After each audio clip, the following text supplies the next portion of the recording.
Welcome to the Start of the Budget Challenge. Today, what you're going to be doing is exploring and paying a couple of bills. And from there, you are going to report it to your register and fill in some information on the scavenger hunt that I gave you through Google Forms. So let's go ahead and just start looking at what each of these things are. So first off, under Student Home, we've already been exploring in here. This is where you can get to the curriculum. It's where you can get to the vendor selections. Really, you're not going to need this tab anymore. If you want to go back there and look before you make changes to your 401k, you can. The curriculum and then the clicking on Student Home are going to be your two biggest parts. There's also the help desk in here if you have any questions for them, or if you want to look up the menu of things that they have. Bank, this is where we pay our bills. This is where you put money towards your savings account. This is where you check for if you had any bounced checks. This is where you change your bank option.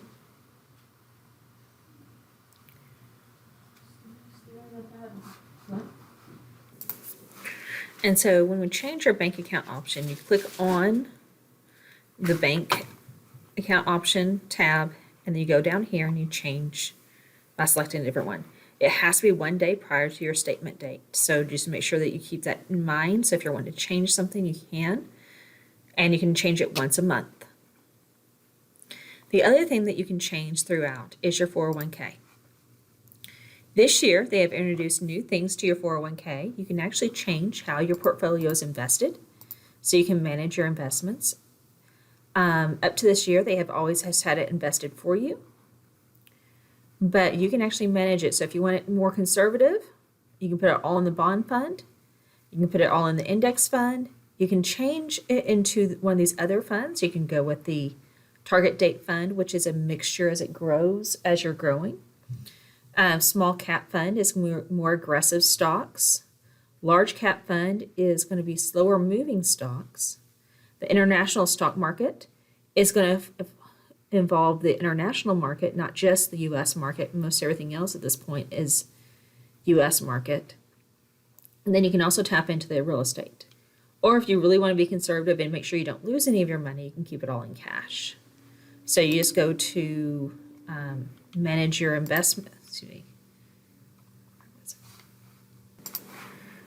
And you can change your elections and manage your investments. I can't do this right now because my game is a week ahead of y'all's, and so mine is already to the point where I can't make changes today because I get paid tomorrow. And so I can't make the changes, but this is also where you'll go in here to change your percentages. So under the 401k, that's where you'll change that information. Vendors is where you can see the bills that you have. You can either go through this route where you see them all. You can narrow it down to vendor, the bank, only your 401 information, so you can view your paychecks and see that information. Here's where you can go in and change it. They moved it around, sorry. So you would go to vendors, and then go to employer, click on your paycheck, and this is where you can change the contribution percent to whatever you want. This is also where you're going to see your 401k activity. It's going to show you your starting balance. And make sure you check out yours, not just go off this video, because y'all's is going to be slightly different than mine. After you've get a paycheck, then you're actually going to see the changes there. And then, so again, under vendors, I'm going to go and look at my 401k. So just pulling up my employer. This is where you can view and change your 401k options. We can get it to load. So you have two different ways to get into to change your percent. This is also where we'll see our W-2, which is not published yet. That will come out later. This is going to show you where your health plan is. This has a lot of the information that you need from your employer. So let's go ahead and look at a couple of things. So again, these are my numbers. Your numbers are going to be slightly different because we're on a different game period. And we'll be looking at some of these bills. So you can check on your vendors. Under the View Invoice, you can see the bill. You can see the payment due date. So one of the vendors you should have right now is you should have your credit card statement.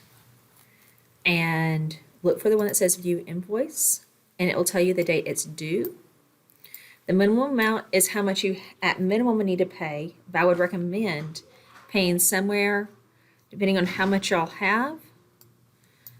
For me, I started off with $433 on the credit card. Y'all may have more or less. But remember, you get rewards if your credit card bill stays under $500. So you get bonus points for every time it's under $500. So I keep, like I said, every 2 weeks, I try to put somewhere in the neighborhood of $250 on there.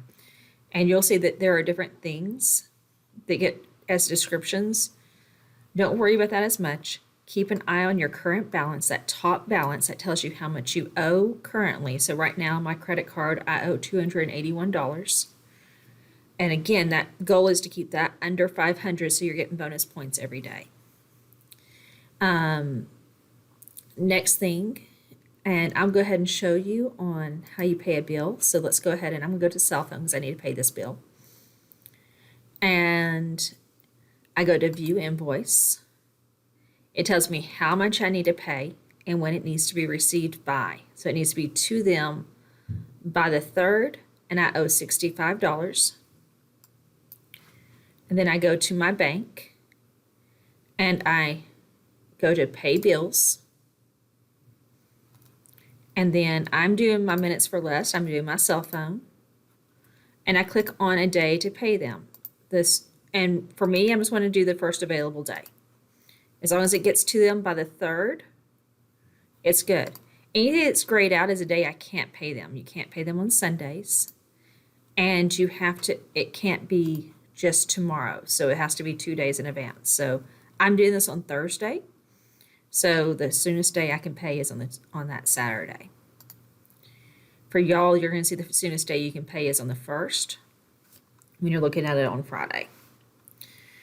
And you'll see the days grayed out that you cannot make payments to them. So if you don't see the day grayed out, so like here on the 5th, that's a federal holiday, bank holiday, so you can't pay on the 5th.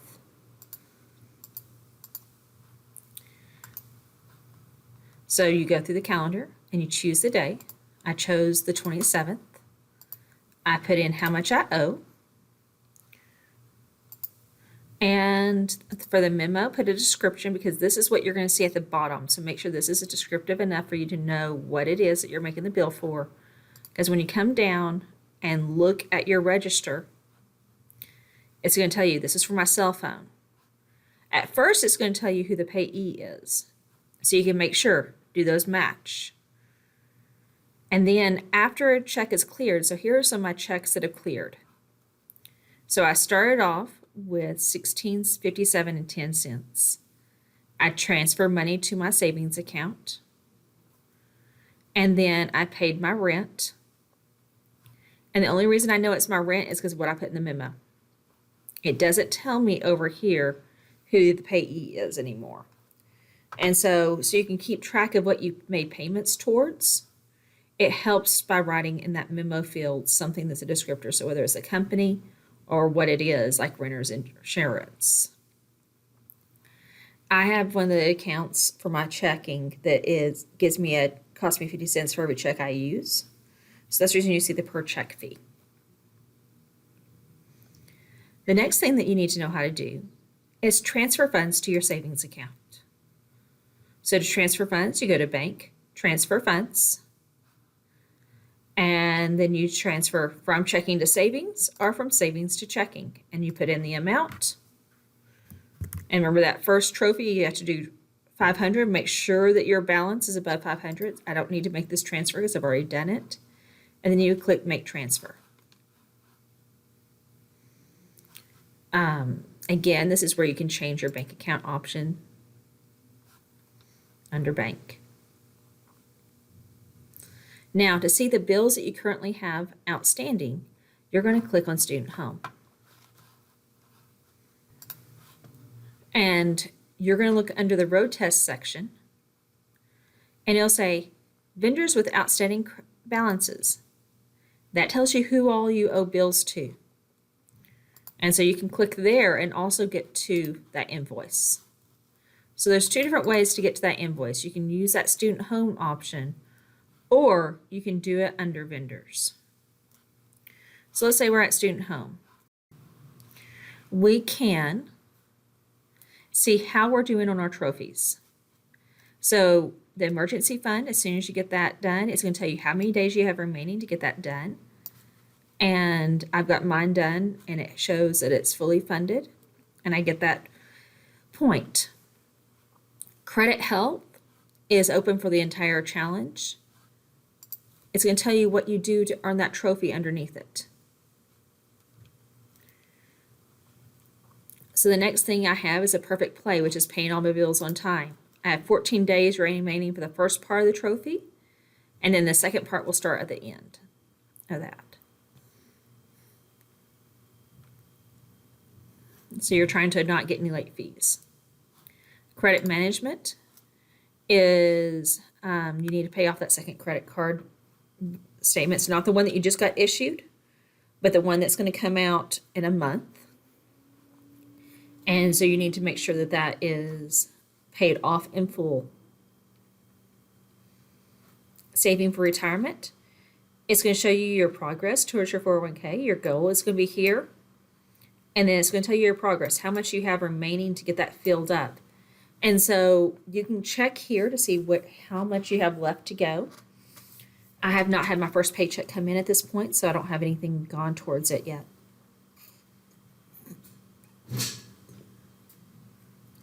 And then debt reduction. This is the one that's a student loan.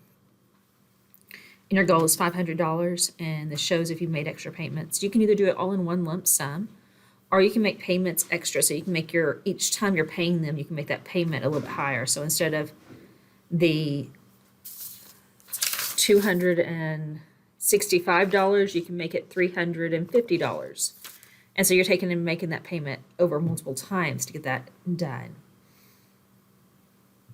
And then underneath that, it's going to be your written test. And remember, you can go to your curriculum to help you with those quizzes. So you have a quiz that came out today. The quiz for today is banking. This is the unit material. This will help you answer all the questions in your quiz. And so all the answers are written in here for your quiz.